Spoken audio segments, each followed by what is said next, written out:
Good afternoon, everyone. Magandang hapon. Just a quick check. Good afternoon. Can you type one? Afternoon. Good afternoon. Yan. Okay. So welcome to our free webinar on how to calculate employee bonuses and incentives. So we're exclusively doing this free webinar just through Zoom, to give privilege po sa mga nag-register. So we receive a lot of registration, close to 100. So we're expecting, hopefully, they will all be able to join us. But thank you very much to all those who registered and who are joining us for today. Ayan. So by the way, my name is Aimee Turla. I'm the project manager for Talent Reach Consulting, and I will be the co-host and co-facilitator for this 1 hour free learning session. And of course, I would like now to turn you over to Talent Reach Managing Director, Certified Human Resource Professional, Mr. Ronnie Turla. Hello, good afternoon. Good afternoon to everyone. Let me just check my audio. Can you hear me? Can you hear my voice? Okay, thank you for. So first of all, thank you for attending this afternoon.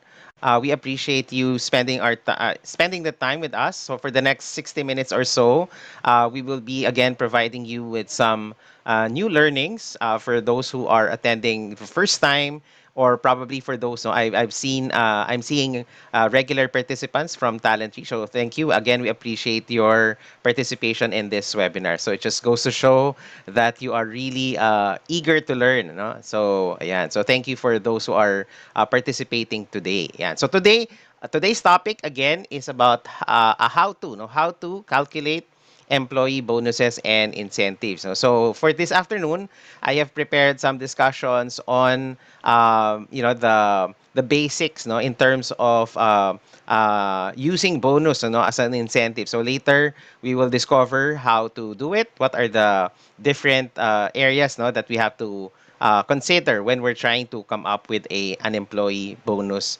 scheme. Ayan. So very timely. We thought about this topic because it's very close to December and it's about already nearly the end of the year. No, but definitely bonuses are not just a one-time event, no, that you can use. No, so later on you can think about putting it in your total rewards package or total rewards system in your organization. Okay, so again, just like in any of our free webinars, you have the option to get the handouts and as well as the e-certificate.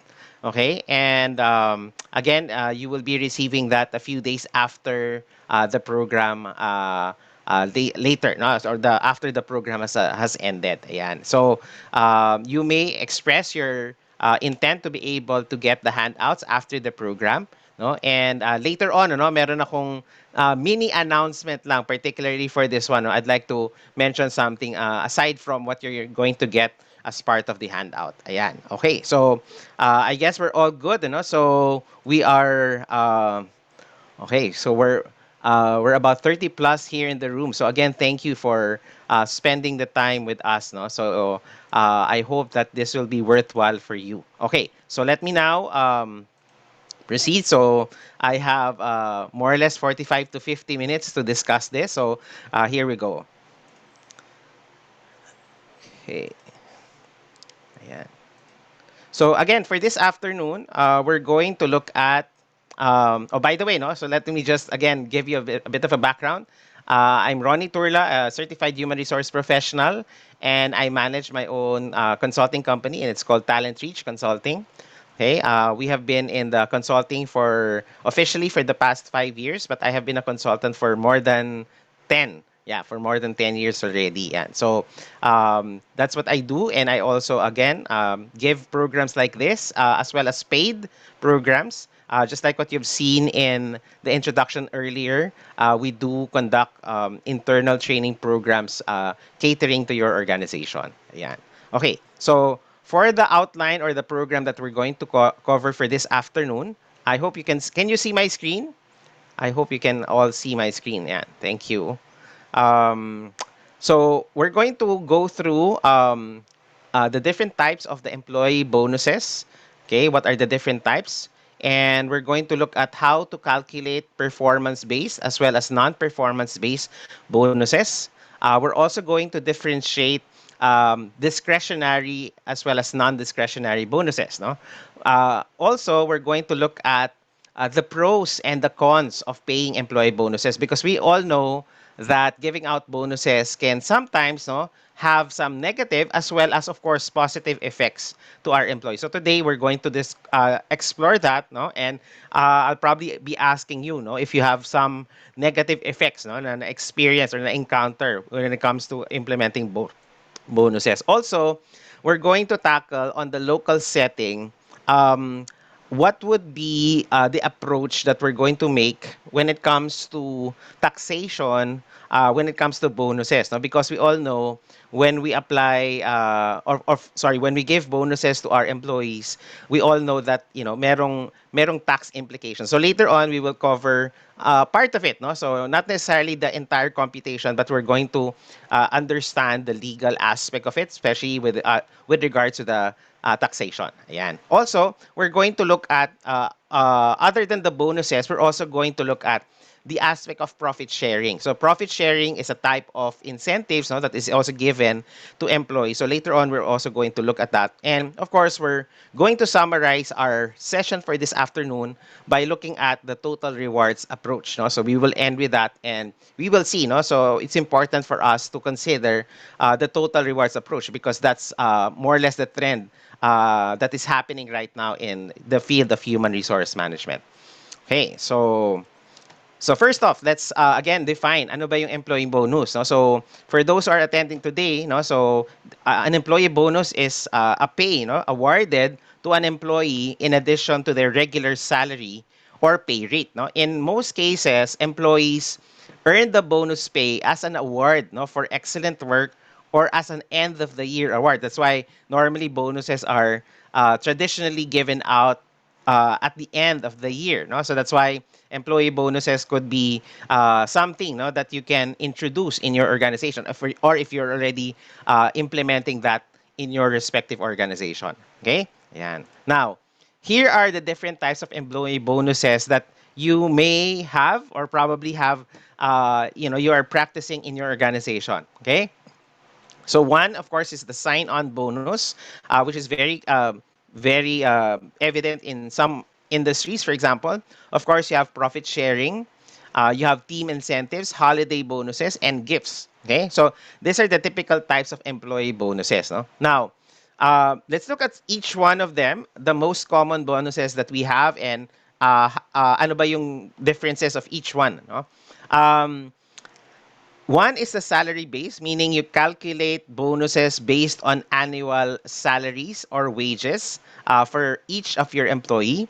Of course, the higher the earnings, the more the bonus will be. No? So again, most common bonuses are anchored on salaries. Yan.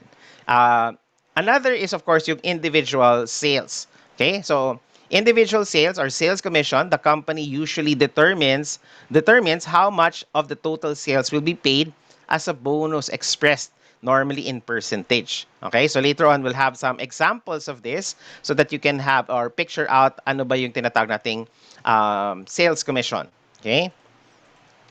Another, of course, would be the department goal. No? So department goals are given when a particular team or department reaches its goal, and you will need to decide how much of that bonus you would want to give and which department has earned it and divide it among individuals. Okay? So department goal is an example of a team incentive, no, wherein you encourage people to really work hard for a certain goal for the department, and when that department is able to reach it, then you divide it across individuals. No?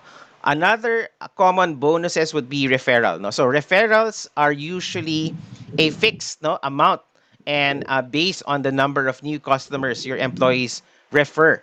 Okay, and again, you can decide how often you can pay it out. No? So this is a very common bonus that is given if ever that you are referring some new customers. Yeah. Also, you may choose to have it quarterly or annual. These bonuses are normally contingent upon how well a company performs.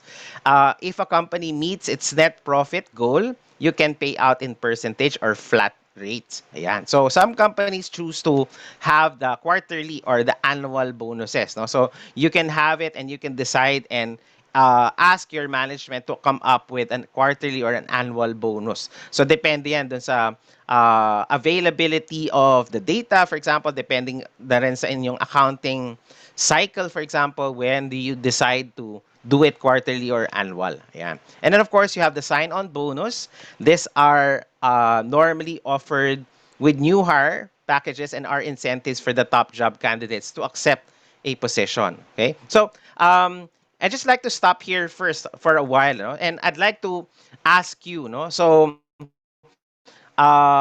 in this case, when you are implementing, or if you are currently implementing a bonus, no, so far, have you seen a positive effect on giving out the bonus vis-a-vis the performance? Can you type for those who are here right now? Can you actually see the effect of bonuses being given to employees and talagang nagkakaroon ng improvement in terms of performance? Can you type in yes if you have seen the effect of bonuses? Because that's basically the effect, no, of incentive, sabi nga natin. Ayan, okay, good. So I have a lot of yeses, no? So yan. Okay. Good, thank you. So thank you for answering that, no. So again, no, nagkakaroon sila ng high morale, no. So most of the time bonuses can act as parang 'di ba, sabi nga nila parang the carrot, okay? The carrot and the stick, sabi nga natin, no. So it's very important for us to remember that bonuses acts as a motivator, but again, remember, there are limitations to motivation when it comes to giving it out to them. So, kailangan maging careful tayo. And remember, this type of incentives are meant to be able to achieve a certain behavior, okay, that you'd want to really reward. Okay, for example, if you give out sales commission, you are rewarding achievements. Okay, so you'd want them to achieve a certain target. So that's why after achieving it, no, the person will be able to get a certain reward, no. So and because of that, no, the chances of repetition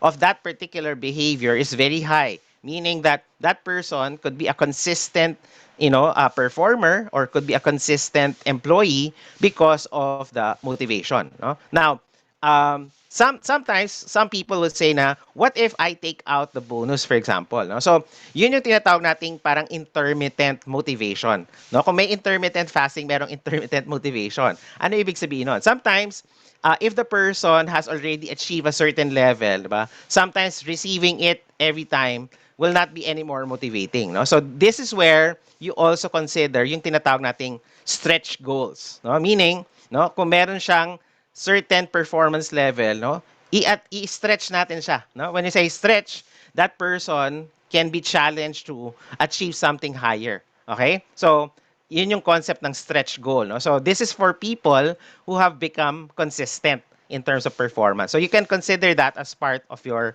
employee bonus system. Okay, so let me continue. Hey, so we come now to the part of how to calculate. Ano? So we're going to look at some examples of how we calculate performance-based bonuses. Okay? Starting off, so meron tayong dalawang examples for the calculation. We have the sales commission and as well as the department goal. Okay. So first, for the sales commission, here are some steps to follow when you are determining the sales commission. So first is you determine the total sales made by the person, and then second is to determine a total bonus percentage. Okay? So after that, you multiply the total sales by the total bonus percentage. Okay? So meron akong example lang to, no? So sales executive makes 50,000 in sales and gets offers a 10% commission. Okay? So for every 50,000 in sales, they get 5,000 in terms of the sales commission. So the percentage could actually be increasing. Later on, I'll be showing a plan wherein makikita natin that you can actually come up with certain scheme that is graduated. Okay, meaning for every certain level of achievement, no, more than let's say 100%, for example, if the person is able to make more than 100%, then you can actually increase it. No? So incremental yung pwede nating maging sales commission. Okay? So that is what makes people really work hard for a certain level of commission. And sometimes, as we've said, certain commissions can become higher than their basic salary.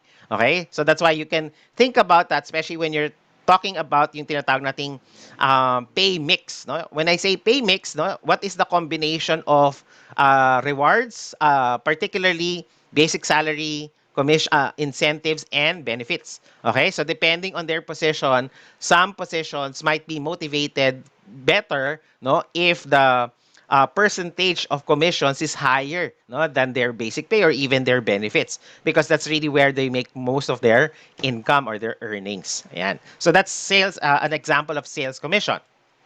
Okay. How about department goals? Okay, here is an example of a department goal. For a department goal, let's assume, no, let's say an accounting department sets a goal of lowering the year's expenses, no, by around 5%.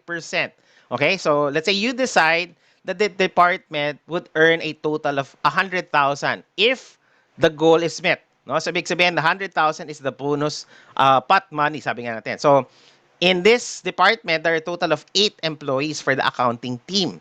Okay, so now, how are we going to implement the department goals? No? So first, you will need to, again, these are just examples, ano? Illustration lang to. No? So this could be higher, this could be lower depending on your own organization. So this is just for illustration purposes. So first, you will need to verify the company's expenses from the prior year. Okay, so let's say, for example, you assume at 500,000, that will be the company's overall expenses. Next, you will need to verify expenses as of December 31. Okay? So normally when you come up with incentives or bonuses, no, meron kang tinatawag na date of reckoning, meaning kailan mo titignan whether the goals were achieved. Okay? So it could be again based on your calendar year, fiscal year, depending on your accounting cycle. Okay? So let's assume that they were able to verify that it was 450%. So once it is clear expenses have decreased, no, you can now calculate how much the decrease was. Okay, so ito yung parang illustration, short illustration of departmental goals. No? So for example, from 500,000 from prior year, napababa nila ng 450,000. So a total of 50,000 reduction. And because of that, no, you have this 8%, no? And sabi nga natin ang sinet mo lang 5%, no? So when you set a certain percentage, no, and they have increase it or achieve it, no, the accounting department has exceeded their goal, no? As an illustration, okay, instead of just reaching 5%, they have reached 8%, no? So in this case, they can be paid out, no? Pwede silang bigyan ng bonus, no? So the total bonus amount that was set as part of the incentive is 100,000. So you divide that by 8, no? Meaning total number of employees, no? So each person will get at least 12,500 bonus for each, no? So that is an illustration of a department goal, okay? So you can picture out your respective departments of ano yung pwede nilang iset na goal, and once they have achieved it at the end of a certain year, then you can determine what amount is the company going to set, okay, and how are you going to distribute it, no? So always remember, when you're trying to set a performance based bonus, no, dapat ang element natin is that dapat meron tayong performance criteria. Number two, dapat meron tayong amount or money, no, na i-distribute, no? And then basically, you also have to determine how many people are amenable to receive it. Okay? So you can consider that when you are trying to design your own bonus scheme na tinatawag natin. So what I've just presented is an example of uh, performance bonus based on departmental goals. Okay? Okay, how about if it's a non-performance based bonus? I hope no yung ating discussion right now is giving you some idea kung paano kayo pwede mag-compute, no? So use your creativity when it comes to identifying what particular targets are they going to achieve, no? So, for non-performance based bonus, pwede natin i-consider two, no? One is the percent of salaries, and also the second one is the sign-on bonus. Okay. Um, Kapag percent of salary ang ginamit natin na non-performance based bonus, here are the steps. First, determine kung ano yung current employee salary. Okay? Second, determine a certain percentage and multiply the employee salary by that percentage. Okay? So, again, pwede nyong gawin ito on an annual or quarterly basis. It depends on the frequency that you'd want the employee to receive it. Okay? So, those are ang sinasabi natin is the approach that we're going to make is it's a percent of their salary. Okay? So, pwede ang gawin mo is, let's say, for example, ang employee, meron siyang certain salary, multiply by 12. Okay? Kung ano yung total salary, annual salary niya, come up with a certain percentage and that will now be their annual bonus. Okay? Or pwede rin quarterly. Depende sa inyo in terms of how you're going to design. So, the design is again based on percent of salary. So, laging nakadepende kung ano yung percentage ng salary ng employee. Okay. Sign-on bonus concept, no, could be first determine the sign-on amounts. Okay, so again, it can vary for you. Okay, depending on ano yung gusto nyong iset na certain amount. Okay, of course, there's certain industry na meron silang particular amount that they're setting. Okay, and then determine the contract length, no, that the person will have to fulfill, no. So, and then divide the sign-on amount by the contract length. Okay, so assuming for example the sign-on bonus, pwede siyang i-apply during probationary, no? As well as, 'di ba, parang as a reward for that person coming in, okay, and being regularized, no? So this could be an added income for them if ever we have a sign-on bonus. Okay, so this is probably I come on for some employees because they believe na, the company is able to give no such kind of incentive. So this sign-on bonus could be again designed this way, no? So pwede rin siyang directly amount given out. Okay, pero maganda rin kasi that the approach is given out on a parang per month. Okay? So, dinidetermine mo kung gaano katagal yung kontrata or contract length na tinatawag. So, that's what we call the sign-on bonus. Okay? So far, we have seen four no examples of computing or calculating. Now, uh, let's now consider, no? So alam natin that we have the different types of how we can approach no the bonuses. But here are some of the pros and the cons no of paying employee bonuses, no? So this is again based on actual experiences, no? So pros, number one, definitely it improves performance, no? So bonuses tied to performance makes it more likely that goals will be met. Okay? So sabi nga nila, if you'd like the person to do the job, no, then give him a basic pay or basic salary. But if you'd want the person to exceed your expectations, then offer a bonus or offer an incentive. Okay? So that is one advantage of having bonuses. Second, it lowers employee turnover. No? Retention and other bonuses encourage employees to stay with the company longer so that they can continue to reap rewards. Okay? And sometimes, pwede mo yang pang ano, no, parang kumbaga sa ano, pwede mong sabihin sa kanila na, oh, we have this type of bonuses as long as you perform, no? So, para for those employees who are thinking about jumping and leaving the company for another employer, maybe you'd want to really encourage them na meron ka mga bonuses na pwedeng makuha, no, as long as you reach a certain target or a certain level of performance. Okay? And because of that, diba, they will work on it so that they can also receive such bonuses. Okay? Third pro is it attracts more job candidates. No? So job applicants consider bonuses when reviewing salary offers. No? So a bonus gives them more incentive to accept the offer. No? So to a certain extent, diba, if I'm a job applicant right now at nakita ko sa job offer ko na ay may mga bonuses sila, for example, aside from diba, the typical 13th month, then I'd probably be attracted to sign no the job offer because of that particular incentive that the company is offering. So that is definitely an attraction or an attractive factor when people are considering your job offer. Okay. Another is higher productivity. No? So extra cash can motivate employees to continue doing their best, no, leading to more output for the business. Kasi sabi nga natin, di ba? Merong tatlong klase ng incentives, no? So you have the individual, you have the group, no, and then you have the organization. Okay? And because of that, no, if on an individual level na ma-motivate na sila, then if they are all motivated, kunyari yung isang buong team is motivated, then they can have what they call a group incentive wherein if everyone is actually hitting all their targets, then you can add. No? So, ibig sabihin, there's higher productivity, meaning that employees are really producing more for the business and there is a return to them. Okay? So, yan ang talagang isang pros na makikita natin that it spurs higher productivity. Okay?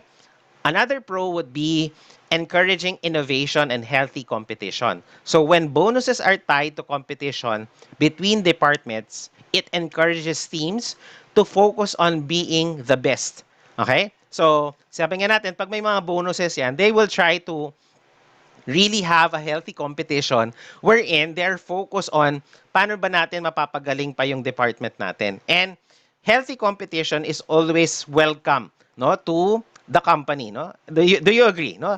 Importante, no, sa pagtatrabaho din, I think it's important na merong certain element of competition na nangyayari kasi nagiging boring din naman kasi, for example, if you are in a company na you just come in, you time out, you time in, you time out, but walang spice. For example, sabi nga natin, there should be that kind of competition between departments so that more or less, no, you can encourage them to innovate. Yan. So, in a way, pwede nyo rin gamitin, no?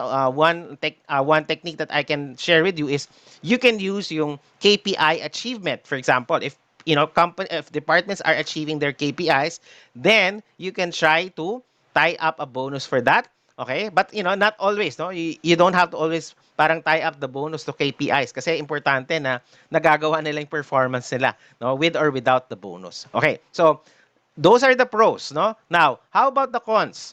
Ito naman yung mga disadvantage, no, when you're paying employee bonuses. Number one, it can lead to resentment, no? When there's a disagreement about a bonus structure, employees will feel unappreciated. Okay? So, one thing that you should avoid, no, is somehow, no, yung focusing too much on a certain group of employees, no? So alam naman natin sa companies, madalas ang talagang nabibigyan ng bonuses yung mga frontlines or yung mga nagbebenta, no? So in this case, kinakailangan magkaroon din tayo ng certain reward for certain employees para hindi nila maramdaman or hindi sila mag-resent na yung other employees lang ang nakaka-receive, no? Or parang hindi na-appreciate ng company yung iyong effort, no? So it could lead to resentment if ever you are paying employees bonuses, no? Another cons could be unrealistic expectation. Okay? So employees may expect the same bonus regularly, no? Well, now, what's the problem with this? So remember, incentives or bonuses by its nature are variable, meaning whenever they meet a certain criteria, okay, they will be able to achieve it. Okay? Pero if they're not able to meet it, no, then there could be times that they will not be able to really get it. Okay? So, nasa call na rin ng company pagdating sa giving out, no, something added.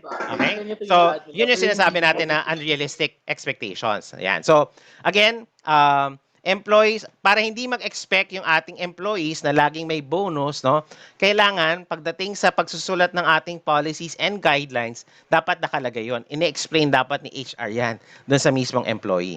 Okay? So, again, that could be a cons in terms of paying employee bonuses. Third is, it's of course more expensive, definitely.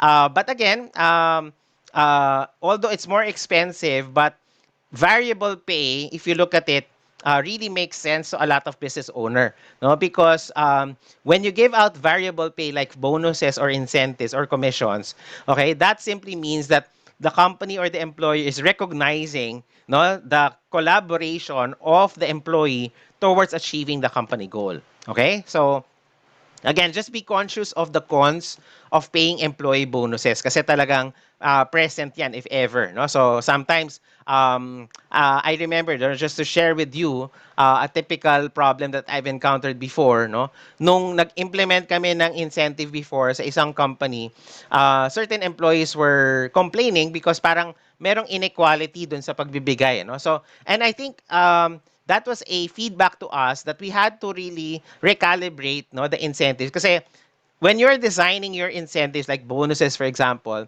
you can be blindsided in terms of trying to just reach a certain type of employees. Okay, so you have to remember that when you are trying to come up with a design or a bonus design for this one, you have to really try out different scenarios or different instances na paano mag-a-apply yung bonus, no? Para makita natin talaga if it's really fair for everyone. And of course, if pag ina-implement ba natin, will this actually, be motivating enough for the employee? So that's why in coming up with employee bonuses, it's important for us to also do some consultation with our employees. No? Wag lang natin gagawin as HR, for example, kundi magtatanong din tayo kay employees kung ano yung tingin nila if ever na ito yung magiging design ng bonus. Okay? So consulting them would be part of designing the bonus scheme for your employees. So don't forget that kasi 'di ba at the end of the day, yung employees natin sila yung ultimate persons who's going to benefit from this. Okay? So that's why we have to be able to ask them kung ano yung tingin nila. Okay? Another cons would be unhealthy competition. When certain competitions or certain positions receive higher bonuses than others, employees can become more competitive and collaborate less. Ayan. So, yan yung sabi nga natin, the dark side of bonus. Okay? Another would be unethical behavior. If bonuses are based on sales, employees are more likely to use ethical selling tactics to boost their earnings. No? They may even misreport their actual sales number. So, mag-ingat tayo sa ganito because it's highly possible na, of course, people are competing for bonuses. That's why people can go into unethical practices. And because of that, you have to, again, combine, no, yung achievement at the same time dapat may integrity pa rin yung tao. Okay? So it's important for us to point out certain unethical behaviors na will not be part of the company's company values, no? So kasi mahirap naman na okay, I get my earnings, no, pero the question is did I earn it the right way? Okay, so you need to make sure that you are looking at certain unethical behaviors and that could be subject to disciplinary action if ever. Okay, now we have seen the pros and the cons. No? So this time, let's differentiate. No? Ano ba yung pagkakaiba ng discretionary versus non-discretionary bonus? No? So discretionary bonus is one that is given at the sole discretion of the employer and is not expected by the employee. Okay? So ito yung tinatawag nating discretionary bonus. Okay? So ibig sabihin, it is the discretion of the employer to give it out. Okay? And normally, hindi yan ine-expect ng isang employee. And sometimes, uh, in my experience before, meron kami tinatawag na second ATM. Okay? Yung second ATM is where the discretionary bonus comes out, no? So hindi namin na-expect yan, but if the company did very well for the year, for example, no, we would expect na merong magiging laman yung particular ATM or that particular account, no? So that's called a discretionary bonus. Okay. How about a non-discretionary bonus? No? So a non-discretionary discretionary bonus does not have a specific criteria the employees must meet to qualify for the bonus. Okay? So yun yung tinatawag nating non-discretionary bonus. What are examples of non-discretionary bonus? Here are some of the items. Hiring bonuses, attendance bonus, okay? Bonus for quality of work, bonus for accuracy of work, okay? Longevity of pay for retention bonuses, okay? Profitability bonuses, as well as individual or group production bonuses. So these are all examples of non-discretionary bonuses that you can come up with, no, and put a certain amount, certain guidelines, and certain criteria, no, that you can introduce to your company. Okay? So again, marami itong examples na to. So you can think about what are non-discretionary bonuses that you can come up with. Okay? That again, hindi masyadong focus on a certain criteria or a certain achievement, no, na tinatawag natin. Okay? Now, some tips for you, no, to simplify your bonuses. So first, it's best to continue um, with your current bonuses and processes if you have already communicated to employees how bonuses will be calculated and paid. So that's very important, no? So when you are introducing a bonus to your employees, kailangan na-compute mo na yan, na-calculate mo na yan before mo siya ilabas sa kanila. Okay? And remember, any changes should be made and communicated before the earning periods, no? Bakit? Kasi 'di ba sometimes kapag sabi nga natin, if you change, the criteria or the mechanics at the middle of the ball game or the earning period, what can happen? People can resent it. Ibig sabihin parang, ay, bakit ganun? Bakit nagpalit? Or bakit biglang bumaba? Or bakit tumaas? Or nagbago yung criteria? So, be careful of that because that can actually demotivate people. I've seen that happen actually from my own experience, no? That, there were complaints that we had to handle and later on, we really just had to settle, doon sa una naming kinompute. No? Because of the different changes that have happened, na-realize natin na kailangan pala ma-communicate na namin ito before pa during the earning period. Kasi parang naisip namin siya while people were earning the bonuses already. So that's wrong. Okay? So in this case, you need to make sure that you communicate it properly. Okay? Also, another tip would be shorter bonus measurement periods. No? Consider giving quarterly or monthly bonuses based on performance and profitability.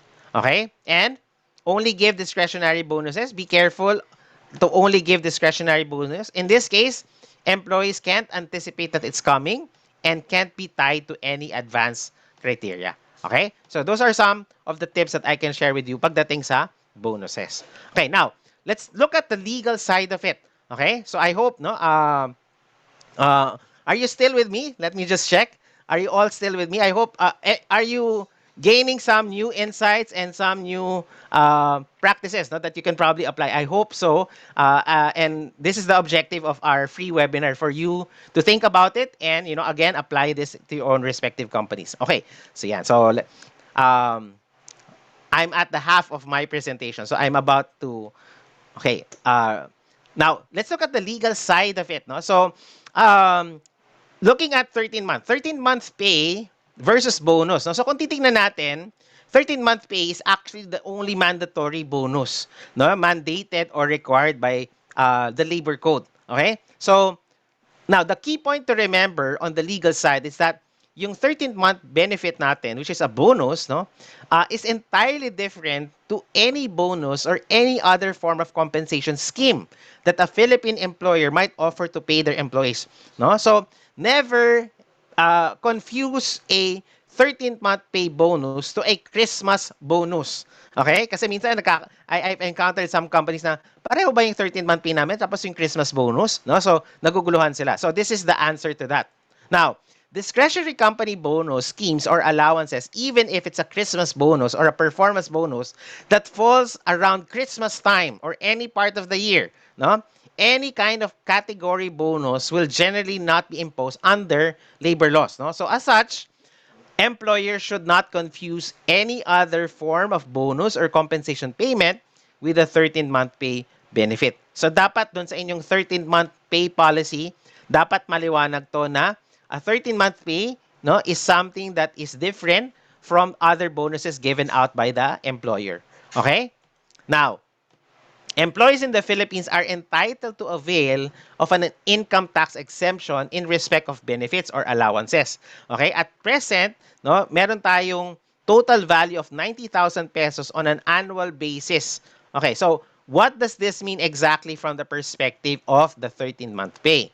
So if for example, yung value ng 13th month pay benefit nyo combined with any other allowances or benefits that the employee receives from the employer during the calendar year, then the total value of those benefits will be exempt from income tax. Okay, but if the value of any such benefits or allowances, including the 13th month pay, is actually in excess of 90,000, the employee will still receive the exemption in relation to the 90,000, but the amount that is in excess of that will now be subject to income tax. Okay? So you have to remember that. So when you are computing bonuses, for example, yun yung dapat nating tatandaan pagdating sa taxation. Okay? Otherwise, it will fall under already the de minimis benefit. Okay? Kung gusto natin na maging non-taxable pa rin siya. So, again, this is the legal side of how we're implementing taxation on bonuses. Okay? So, try to remember that when you're trying to come up with your bonuses. Okay?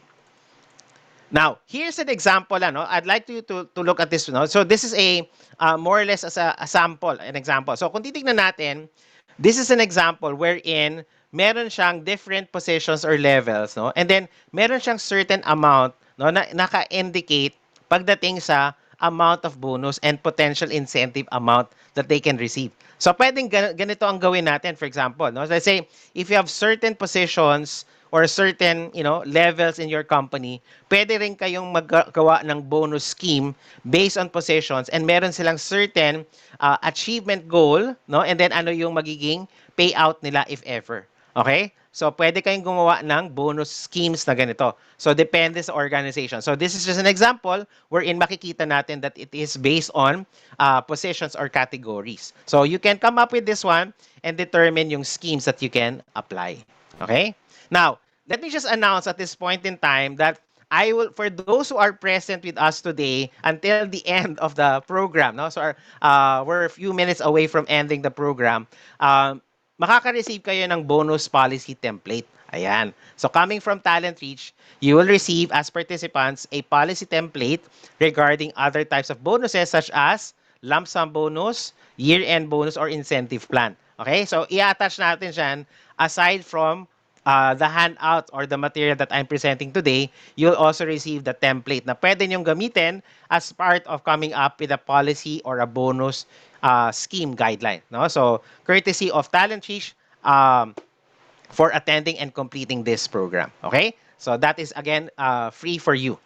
Okay, so moving forward, no? So I'm moving towards the latter portion of my presentation. So, sabi nga natin kanina, when it comes to variable pay, because bonuses are variable pay plans, no, may tatlong klase yan, as we've said. No? So, we have the individual, the group, and then the organization. Okay? So, makikita natin that bonuses, in this case, and incentives are as part of yung individual type of variable pay. Okay? So other than that, you also have group or teams. Okay? So pwede mong gamitin yung group team results, quality improvement, or cost reduction. Okay? So anything that has to do with that, no, can actually now be incentivized and pwede sila magkaroon ng variable pay. For organization, you have profit sharing, employee stock plans, and then deferred compensation. Okay? So yan yung mga tinatawag nating different variable pays. Okay? Now, again, individual incentives, sabi nga natin, it promotes independent work. Okay? Ito yung effect ng individual incentives. No? Also, napopromote niya yung competitiveness. Okay? Meaning, if you have individual incentives, you would expect people will be competitive. Okay? Especially if they are really go-getters. Okay? Now, individual incentives also can stress, can be stress in organizational culture. Ibig sabihin, we can be part of a team, but importante pa rin that we are individual in terms of our contribution. Okay? And ang maganda sa individual incentives, may identification ng individual performance. Ibig sabihin, parang hindi natin disregard na nakikita natin yung individual performance. Yun ang kagandahan ng individual incentives. Now, typically, individual incentives could come in the form of piece rate system. So, dalawang klase yung piece rate na pwede nyo i-follow. You have straight piece rate system or differential piece rate system. Okay? So, depende yan kung per unit or depende kung meron kang certain standard output. Kapag mas mataas yan dun sa ginawa niya, then magbibigay ka ng over the standard. So, yun yung pwede mong gawing piece rate system. So, pwedeng directly kung ilan yung pieces na ginawa niya or pwede rin naman na kung na-exceed niya yung standard na sinet mo, pwede mo siyang i-incentivize further. So for individual incentives and bonuses, sabi nga natin, we have defined this bonus as a one-time payment no, does not become part of the employee's base pay. No, yun yung maganda for bonus kasi you're just giving it at a one-time event, for example. Hindi siya kinakailangan maging part ng kanyang employee's salary. Okay? Spot bonuses could also be given. Okay? Pero when I research, no, ito palang spot bonus, no, hindi na siya masyadong napapractice in a way, no? Although definitely you can still consider giving out spot bonus. Okay? And spot bonus can be awarded at any time of the year. Okay? So pwede kayong mag-come up na yan. Depende yan sa management discretion. Okay? Of course, you have special incentive programs such as performance awards, recognition awards, and service awards. No? So these are special type of incentive programs that you can take a look. No? So performance awards could be cash or merchandises or products. Okay? Recognition could be recognition of individuals in their performance or service to customers. Service awards could be based on the length of service that the employee has rendered to the company.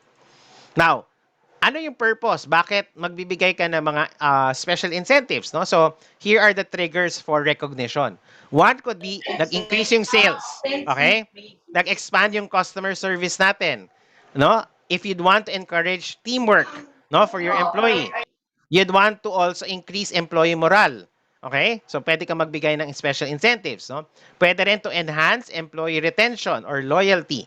Okay? Or also improve safety and attendance.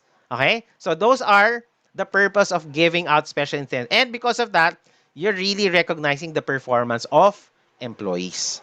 Okay? So, pagdating sa sales compensation plan, ito yung mga different types of sales compensation plans. Salary only, commission. So, pwede kong straight commission or salary plus commission or bonuses. Okay? So, meron ka mga sales, for example, na salary lang yung bibigay mo sa kanila. So, that could be a compensation plan. Okay? But some companies have straight commission. Meron din silang salary plus commission or bonuses. Okay? So, yan yung mga different types of sales compensation plans. Now, to determine, particularly yung sales effectiveness, ano yung mga pwede nating gamiting measures pagdating sa sales, no? So, pwede mong gamitin yung sales relative to quota, okay? Sales relative to those of other salespeople, no? Sales from new customers, new product sales, control of sales expenses. Kunyari, talagang yung budget nila, no, hindi nila masyadong nagamit. So, pwedeng measurement yun in terms of sales effectiveness. No? Account retention or even customer satisfaction. So, these are all measurement of sales effectiveness. And kung meron, mapapakita natin na effective talaga sila sa sales, then you can try to come up with bonus or incentive schemes for them. Okay? So that's how you determine sales effectiveness. So, bakit nga ba organizations will try to establish yung tinatawag nating mga group or variable pay? Definitely because it enhances productivity, it ties earnings to group or team performance, it also improves quality, no, of people, also aids in recruiting and retaining our employees, and of course improves employee morale. Okay? Ayan. So again, pagdating naman sa group or team incentives, no, meron kang tinatawag na group incentives or even yung tinatawag nating gain sharing. Okay? So gain sharing is a group or an organizational incentives. Okay? Now, pagdating dyan sa group or team incentives, meron din tayong tinatawag na profit sharing. Okay, so profit sharing, this will be the last thing that I will be discussing this evening. No? So profit sharing is a system to distribute the portion of the profits of the organization to employees. Ang primary objective ng profit sharing is to increase productivity or organizational performance. No? Also attract and retain the employees. No? Also enhancing the employee morale. Kaya lang, makikita natin may drawbacks ang profit sharing. Number one is there's disclosure of financial information. No? Second is variability of profits from year to year. Okay? And profit results are not strongly tied to employee efforts kasi minsan meron talaga, pagdating sa profit sharing, meron talagang certain department na sila talaga yung nagko-contribute, sabi nga natin. Okay? So yun yung sometimes drawback ng profit sharing. But for computation purposes, let me share with you two types of profit sharing models na pwede nyong gamitin. Okay? So one typical profit sharing model that is used for retail industry is what they call the net revenue model. Okay, so yung formula for this one would be total revenue times X percent, ito yung profit share na sinasabi natin, equals profit share. So let's assume, for example, you calculate yung profit share, no? Based on the total salesperson sales, no? And if the salesperson makes, let's say, 2% of the yearly revenue, no, he generates, then he gets a certain part or portion of the profit of the company. So this could be higher depending on certain scheme that you can follow. But here again is a typical model or formula that you can use as part of yung profit sharing na tinatawag natin. Okay? So that's net revenue model. The second model could be actually the gross margin model. Okay? So pag gross margin model, ang formula natin, revenue minus of cost of goods sales, cost of the goods sold, for example, times X percent. Okay? So, in this type of model, makikita natin that the employer share in the gross margin model incentivizes the employee to sell at a higher price. Okay? So, the gross margin model could be, again, another model that you can follow aside from the net revenue na tinatawag natin. Okay? So, those are the two types of profit sharing models that you can follow. No? And finally, I'd also like to share with you the three most common types of profit sharing plans. Okay? So ano yung three most common types? No? You have one, using the pro rata or pro rata, employees receive the same contribution amount from the employer. No? Parang more or less percentage or a fixed amount. Okay? So this is the most typical type of profit sharing plan. Okay? Meron ding non-comparability or cross-testing. Employers can contribute to different groups of employees. Pwedeng full-time, pwedeng may part-time, at different rates. Okay? And the third type is based on age. Okay? So, you take a look at the age and the salary into considerations. For those employers, they can offer older employees a higher percentage than younger employees because, again, they're closer to the retirement age. Okay? So, kapag meron kang age-weighted plan, the longer someone stays in the business, the more their employer contribution rate increases. Okay? So normally itong klase ng profit sharing ito is used to be able to provide some kind of retirement plan for them. Okay? So yan yung tinatawag nating profit sharing plans. So, as I wrap up my discussion, let me end with this particular classification of rewards. So, when we're coming up with total compensation, again, we have to remember that total compensation is divided into financial as well as non-financial. Okay? Pag sinabi natin financial compensation, meron kang direct, meron kang indirect. Okay? Pag non-financial naman, this would talk about the job satisfaction of employees as well as providing praises and rewards to employees. Okay? So that's is what is our goal in terms of coming up with bonuses and incentives for our employees. So always remember to approach your compensation with a total compensation perspective, no? Using financial and non-financial approaches. Okay? And with that, I end my presentation and our free webinar. Ang bango, So naamoy ko I'm yan. now Tapos na pala. open Pwede na to tigil. I'm now open to answering any questions that you might have before we wrap up and conclude our session. And if there are, I think meron tayong announcements. Ayan. So Amy, you can help us in terms of if there are questions. All right. So we've received so far, I think I have a few questions here, no? So we're going to address those questions or answer those questions according to how we receive them. So the first question is from Kissing, how do you pronounce your name? Kissinger, no? Or Miss C. Sure. The okay, sorry, sir. Si sir pala. Mr. C, okay. His question was, ano po ang difference ng incentive sa bonus? Okay. Incentives is the general term that you use, diba? So, incentives is the same with variable pay, diba? So, bonus is uh, an example of an incentive. Kasi when you talk about incentives, for example, individual incentives, pwede kang gumamit ng bonus, commissions, merit pay.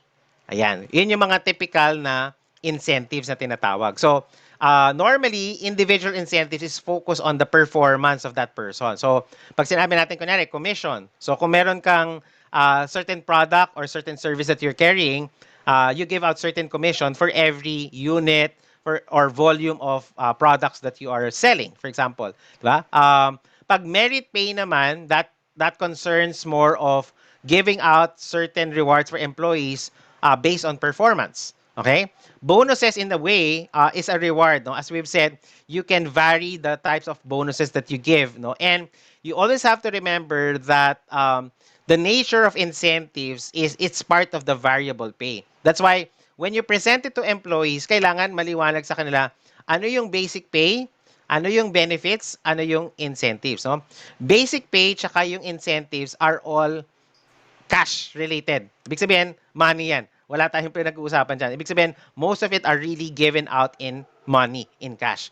Benefits kasi are not necessarily monetary, meaning that let's say you create funds for it. No, let's say, for example, yung mga HMO, leaves, for example, or other types of benefits. Normally, you give out benefits because you'd want to reward the person for becoming part of the company. Ibig sabihin, kung wala sila sa company, hindi nila marireceive yung benefits. For example, yung mga HMO, medical benefit, dental benefit, no? Hindi mo marireceive yan kung hindi ka part ng employer na yon. So that is what distinguishes you as the employer. So you can actually come up with that one depending on ano yung budget that you can afford, that you can actually allocate for. Okay? And siguro, no, for everyone, no, not necessarily dun sa question, always remember when you are budgeting for um, incentives, benefits, for example, always look at a 3-year perspective. Meaning, dapat yung mga incentives mo or benefits mo, for example,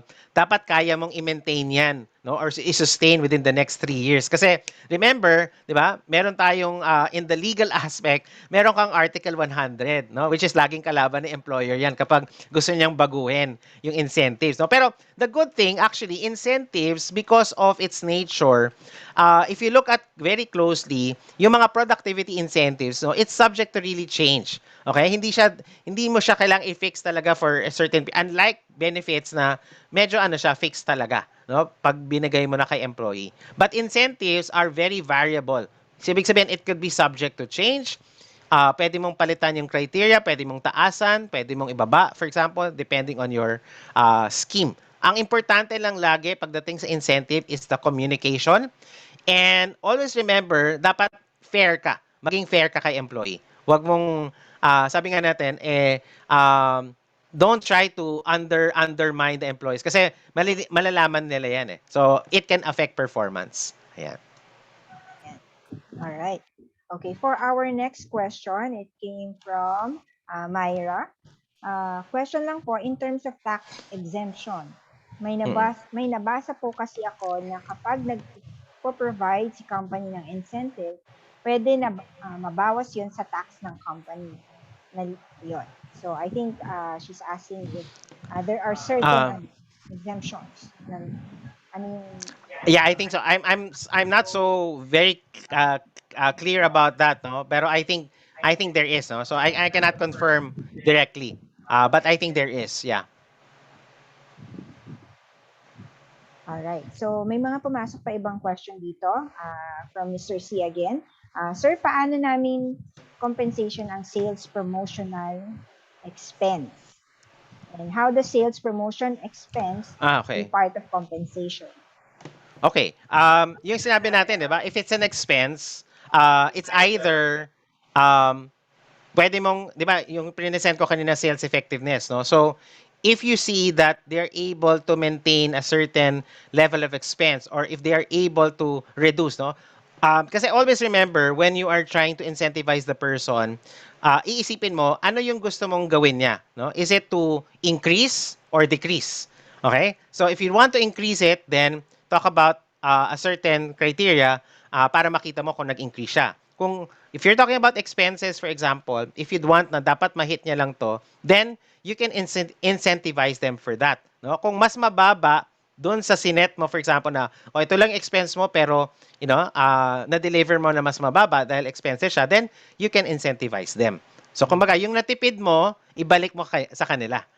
So that will be a very good way for you, no, to incentivize. Kasi ibig sabihin, you're being fair, no? Bumaba yung expenses ko as an employer, I will give it back to you, no, in the form of incentives. Okay? The same thing with incentives kapag na tumataas yung sales mo, for example, in this case, you give out commissions. Okay? So again, define first ano yung gusto mo mangyari. Is it to increase or decrease or maintain? So that will determine yung incentive scheme that you will create. Ayan. Okay. Thank you for those sending in their questions. I hope that you can stay for the remainder of the other questions na masagot, no? Plus our announcement because it's very much related to what we discussed. Ayan. So, the next question is from Ren Trinidad. Ang de minimis po ba ay hindi considered sa 90K annual na exempted sa tax? Yung de minimis natin, if you look at it, merong certain amount no na sineset, no. So, yung 90,000 considers yung ating 13-month pay and other bonuses, no. So, de minimis kasi could be other forms of ano smaller benefit siya. So, I think it will not be included doon sa ano, doon sa tinatawag nating 90K. But in other cases kasi it's all lumped into the 90K na tinatawag natin pag kinompute yung kanilang overall salary package. All right. Uh, from Gold. Okay, nagbigay siya ng scenario, no? So let's see if we can work on this one. So we work under company ABC. Company ABC has sister company XYZ, where we render support services like HR, Okay. admin, accounting tasks. Mm-mm. As seconded EE, what? Employee. Okay. What is the applicable bonus that we can implement if company XYZ met their sales target? Oh, okay. So you're saying that you are okay. Dali Ina-analyze ko yan. You work under company ABC and then May okay. Uh, yung applicable bonus kasi that you can have could be pattern kung ano yung ina-apply na bonus doon sa mother company, right? A certain fraction of it can be extended to you. That's how I see it. No? So based on sa sinabi mong scenario. Okay? So you can ano, so depende kung ano yung bonus scheme na in-apply nung nasa mother company. In this case, if you are seconded, then kung part siya ng policy nyo, for example, if it's part of the policy of the company, then pwedeng extend sa inyo yan. At the end of the day, it's part of kung ano yung nasa policy nyo pagdating sa incentive scheme. All right. Okay. Next from Boise. Ayan. Benefits like travels, gadgets, given, etc. Are these direct expenses and will not be taxable? Okay. Most of the things that are considered as income could be really taxable, ano? Yung mga travels, for example, meron pa rin tinatawag na the concept of fringe benefit tax. Okay, so yung fringe benefit tax, may binabayaran yung employer. For example, yung kunyari, may binigay sa inyo na certain travel, no? And then nagbayad siya ng airfare, hotel, for example. So, may mga fringe benefit taxes pa rin to the employer in this case. So, not necessarily na kinikerry, nagiging part siya ng ano. So, sometimes it is shouldered by the employer pagdating sa computation. Yun yung tinatawag nating fringe benefit taxes. Okay. Yun yung examples mo ng travels, gadgets, and other things, no? That, again, are part of the expenses of the employer. All right. In the interest of time, meron pa tayong isa pang tanong, no? Sige, let's answer one more question. One more question. This is from Myra. Can we relate our incentive with performance evaluation? Considered ba siya as performance-based incentive? Yes, you can tie it up, no? So yung inyong performance evaluation. But again, remember, for performance evaluation, ang direct impact niya kasi would be on the salary. Okay? Now, if you decide so na in terms of the performance of that person, if it exceeds, okay? So remember, may certain criteria na exceed yung expectations for the position, then you can offer a certain bonus or incentive. Yung sinabi ko nga kanina, no? Yung non-discretionary bonuses na yung employer nakita niya talaga that, the quality of work of this person really deserve a bonus, then you can give a non-discretionary bonus. So yun, so you can come up with that one to encourage people to really perform more than the expectations set to them by the employer. Yeah. Yes. Again, thank you Um, for those who placed in their questions. So let me just share with you some announcements. Okay, let me share my screen. Yeah. Okay, so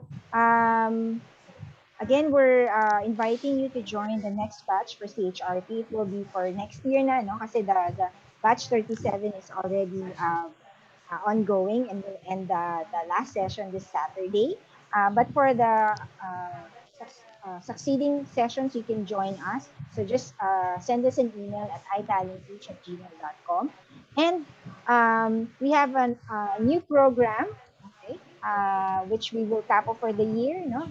On December 3, which is also a Friday, we're going to have a workshop on HR planning and budgeting. Ayan.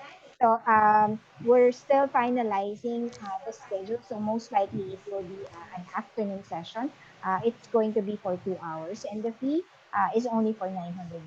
So again, the program inclusions are everything that will be used in the workshop. Plus, of course, we always provide you additional reference materials that can be very useful for you in the future, right? And again, Talent Reach offers in-house programs. So if you are interested, you can send us an email and inquire about these programs. We also design and customize it for you. Okay? And of course, our ebook, the HR Compass, is still available. You can go to our website, www.talentreachconsulting.com, and download it from there, or request for your copy. It's only for 350 pesos. Yan. And if you have other questions or would like to reach out to us for anything that we can help you with, you can go to our website or send us a message on our Facebook page, or email us at italentreach@gmail.com. And also our mobile numbers are there. You can also directly message us if you have any questions. Thank you very much to everyone who stayed, and I do hope that you can join us again. For those who have availed of the handout, you will receive that 3 days after this webinar. And those who attended this session, free learning session, to get the free template, you have to send me an email because wala kasi kaming registration when you entered in. So the only way that I can provide you the free template is if you send me an email. So just say that you have attended the free webinar today, and then I'll forward you the free bonus template. Okay? ay, ma'am, may time pa ba for a few more questions? Or stop na talaga? Sure, sige Okay, po. sige. Wala, Pumayag pwede na. pa. Sige, one more. One more. Okay, sige, let's accommodate one more before we close. Sige. Situation, how do you handle yung expectations ng tao na parang as an employer, parang in-expect ng tao na pag naglabas ka ng bonuses, come hell or high water, dapat i-claim mo yun. Hmm. Okay. Of course, when you set out certain bonuses, for example, it's important na yung communication nyo regarding how you're going to pay it out, no? It's always based on criteria kung ano yung na meet ng employee, for example. It shouldn't be bonuses should not be something that, unlike kunyari yung basic salary. Basic salary kasi is always, 'di ba, part siya ng employment. As I've said, the only mandatory or expected bonuses required by law is the 13-month pay. Anything in excess of that is really discretionary from the employer. So, nasa sa communication na yan ng employer kung paano niya i-communicate yung bonuses. So, definitely, kailangan ng transparency din ng employer in terms of, kunyari, na-meet na, kung maganda naman talaga yung overall performance ng company, then, out of the generosity of the employer, then, pwede siyang magbigay. No? Pero, the other side, kapag talagang iba yung situation, financially challenging yung performance ng company, then you can also communicate to employees na hindi natin maibibigay yung dating na ibigay natin before. Pero no, you can guarantee them that if no na turn around natin yung company at mas maganda yung performance, then definitely maibabalik yung ganong klaseng practices or bonuses. Yun yung dapat ma-communicate natin sa mga employees. As an employer, for example. Yan. Ayan. So hopefully I was able to answer. Ayan. All Thank right. you Thank you for again, participating. everyone, for joining us, and for everyone who stayed. No, please do expect the inclusions for those who opted to get the inclusions. You will receive that three Yes. days after the webinar. And for those who attended up until the end, no, please make sure to email italentteach@gmail.com to get your free bonus template. Yeah. Thank you very much again. And we do hope that you have a good weekend, and we hope that you continue to stay safe. Thank you, everyone. Have a good Thank you. night. Bye. Bye. You. Bye bye.